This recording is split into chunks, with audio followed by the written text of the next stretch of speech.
السلام عليكم ورحمة الله وبركاته مستمعينا الكرام. أتمنى من الله أن تكونوا في تمام الصحة والعافية.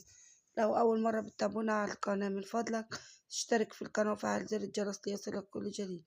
إليكم نشرة أخبار مصر اليوم. العناوين: اليوم محاكمة 10 مسؤولين بمستشفى 6 أكتوبر لاتهامهم بالتسبب في إصابة 75 مريض بالعمى. اليوم نظر تجديد حبس المتهمين بالاعتداء على طفل بالمرج. اندلاع حريق في عقار مكون من 9 طوابق بالجيزة، والحماية الميدانية تحاول السيطرة بكفالة 20,000 جنيه خلال سبيل مدربة الأسود لوبيا الحلو في واقعة شبل المسرح القومي. القبض على سائق سيارة نقل جامعي بعد اصطدامه بسيارتين وهروبهم في النزهة. خلافات على ملكية منزل تنتهي بتعدي بعصا خشبية بين شقيقين في كفر الشيخ.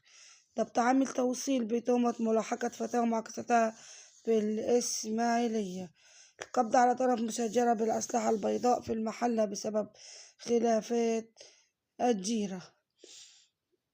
ضبط متسول متحرش بسيدة داخل منزل مبنى مينا باص بمصر الجديدة بعد اعتراضه على تسولها. ضبط صانع المحتوى محمد عطوة بتهمة نشر فيديو يحتوي على ألفاظ خادشة تنافى مع القيم المجتمعية. قديم وتم إنهاء خدماته. مصدر أمني يوضح حقيقة خروج فرد الشرطة عن مقتضيات الواجب الوظيفي في تعامله. محمد ناجي ركبت أوبر والسواق صدم شاب ومات في المستشفى. ضبط المتهمين بالاعتداء على أجنبي لسرقته في الجيزة. حالة الفنانة وفاء مكي في واقعة سبل سيدة للمحكمة الاقتصادية. إليكم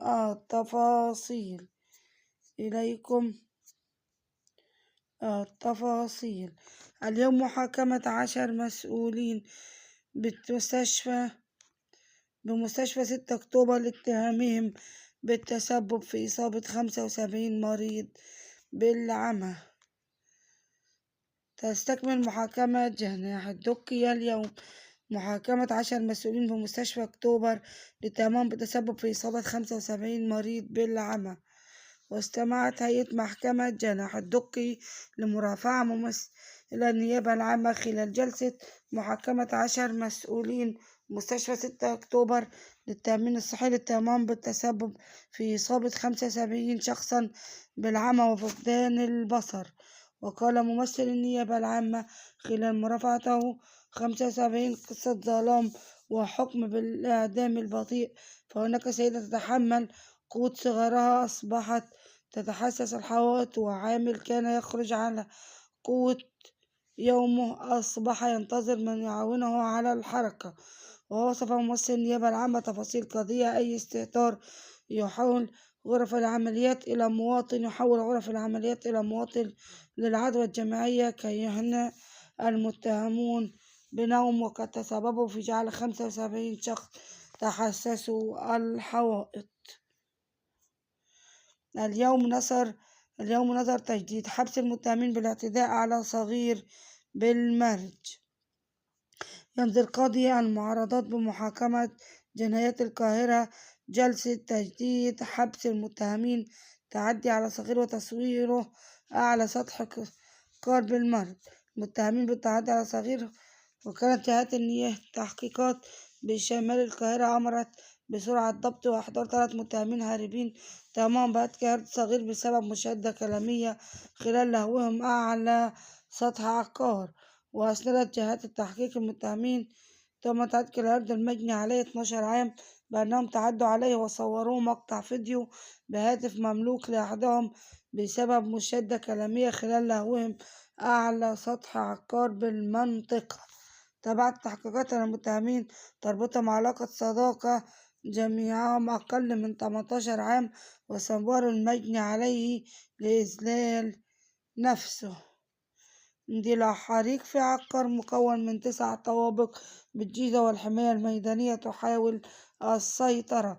اندلع منذ قليل حريق داخل عقار سكني مكون من 9 طوابق بشارع محمد طايع المتفرع من شارع الإمراء بمنطقة التعاون فيصل محافظة الجيزة، حيث تبين أن النيران نشبت بالطابق التاسع من المبنى، ودفعت قوات الحماية الميدانية بعدد من سيارات الإطفاء، وتم فرض كردون أمني حول موقع الحريق لمنع امتداده بالأماكن المجاورة لإحكام السيطرة عليه. اندلع حريق داخل منطقة التعاون بفيصل، وتعود تفاصيل الواقعة عندما تلقى رجل الحماية الميدانية بلاغا يفيد باندلاع حريق داخل منطقة التعاون بفيصل، وعلى الفور تم الدفاع بعدد من سيارات الإطفاء. تم فرض كردون أمني واتخاذ الإجراءات القانونية وجاري السيطرة عليه بتكلفة 20,000 جنيه، إخلاء سبيل مدربة الأسود لبى الأسحل في واقعة شبل المسرح القومي. قررت جهات التحقيقات إخلاء سبيل مدربة الأسود لبى الحلم في واقعة تعدي شبل على صغيرة بعد انتهاء العرض المسرحي بكفالة 20,000 جنيه. وتستمع جهات التحقيق بالعجوزة إلى أقوال والد الصغيرة المصابة في وجهها جراء هشوم شبل أسد عليها، تعود ملكيته لمدربة الأسود لبى الحلو في المسرح القومي بالعجوزة، حتى تم على الفور نقلها إلى المستشفى لتلقي العلاج وإجراء الفحوصات الطبية المطلوبة. سماع أقوال والدة الصغيرة ضحية تعدي شبه المسرح القومي في عجوزة، شهد مقر البيت الفني للبيوت نون المسرح الشعبية المسرحية والاستعراضية بمحافظة الجيزة وقعة مؤسفة بعدما تعرضت صغيرة عمرها 3 سنوات للإصابة أثر هجوم مفاجئ من أسد صغير خلال جلسة تصوير بعد انتهاء العرض المسرحي. كشف مصدر في تصريحات خاصة القاهرة 24 أن المصور غير التابع للبيت الفني استأجر شبل أسد استخدمها في تصوير المواطنين مقابل مبالغ مالية، إذ كان يلتقط صور تذكارية للزوار بشكل متكرر. القبض على خلفية على ملكية منزل تنتهي بتعدي بعصا خشبية بين شقيقين في كفر الشيخ. كشفت الأجهزة الأمنية ملابسات مقطع فيديو تم تداوله عبر مواقع التواصل الاجتماعي تضمن قيام أحد الأشخاص بالتعدي على آخر بالضرب باستخدام عصا خشبية محافظة كفر الشيخ ومشاجرة بين شقين في كفر الشيخ.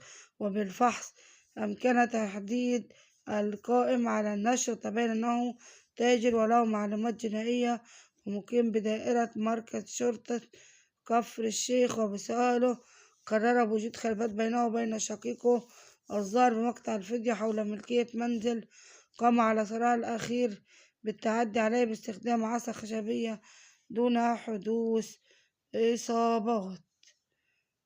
القبض على القبض على المتهمين بالاعتداء على شاب داخل محل عمله في بني سويف. كشفت أجهزة وزارة الداخلية ملابسات مقطع فيديو تم تداوله من مواقع التواصل الاجتماعي تضرر خلاله أحد الأشخاص من اصطدام قائد تروسيكل به عمدا والاعتداء عليه بالضرب حال وجود بالورشة محل عمله ببني سويف، وضبط مرتكب وقع والتعدي على شاب داخل محل عمله في بني سويف. قالت الداخلية ببيانها أنه في إطار كشف ملابسات مقطع الفيديو تم تداوله بمواقع التواصل الاجتماعي تضرر خلالها أحد الأشخاص من اصطدام قائد تروسيكل به عمدا والاعتداء عليه بالضرب حال وجوده بالورشة محل عمله ببني سويف.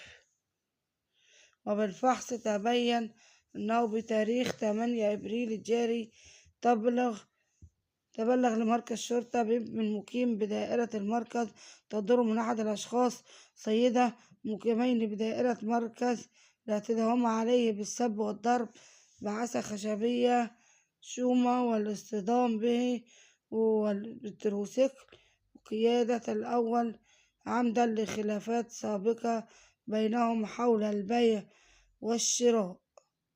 والسلام عليكم ورحمة الله وبركاته مستمعينا الكرام.